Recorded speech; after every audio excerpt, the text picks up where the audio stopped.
செயல்படும். எலியா சொல்றாரு, என்னுடைய வாக்கின்படியே அன்றி இந்த தேசத்துல மழையாகிலும் பனியாகிலும் பெய்யாது. எப்படி? நம்ம சொன்னா பெய்யாதுங்கிற விசுவாசம், நம்மளுக்குள்ள மழை பெய்ய விடாதபடி தடுக்கிற வல்லமை இருக்குங்கிற விசுவாசம். அந்த விசுவாசம் தான் பாருங்க எலியாவை அப்படி பேச சொன்னது. இன்னைக்கு நம்மளை பார்த்து நம்மளே என்ன செய்யணும்? கேட்டுக்கணும். இந்த காரியத்தை ஜெபிக்கிறியே, இந்த காரியம் நடக்கும், இந்த காரியத்தை நடத்தக்கூடிய வல்லமை உனக்குள்ள இருக்குன்னு விசுவாசம் இருக்கா? இன்னைக்கு பார்த்தீங்கன்னா சில காரியங்களுக்காக நம்ம ஜெபிச்சு சோர்ந்து போனோம். சில காரியங்கள் நடக்கவே ஆமாவா இல்லையா? நான் ஜெபிச்சதெல்லாம் நடக்குன்னு எத்தனை பேர் சொல்ல முடியும்? யாருக்குமே ஒண்ணுமே நடக்கலையா? யாருமே கை தூக்க மாட்டேங்கிங்க. நிறைய காரணங்களில் பார்த்தீங்கன்னா நம்ம ஜெபிக்கிற காரியம் நடக்கவே மாட்டேங்கி.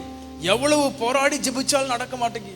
இப்ப ஒரு திட நம்பிக்கை நமக்கு உண்டாகும்னா, எனக்குள்ள வல்லமை இருக்குங்கிற விசுவாசம் உங்களுக்கு அதிகமாக அதிகமாக நமக்குள்ள வல்லமை செயல்பட ஆரம்பிக்கும். பக்கத்துல கையை பிடிச்சு குளிக்க சொல்லுங்க, உங்களுக்குள்ள வல்லமை இருக்குன்னு. நீங்க விசுவாசிக்க விசுவாசிக்க உங்களுக்குள்ளே வல்லமை செயல்படும்.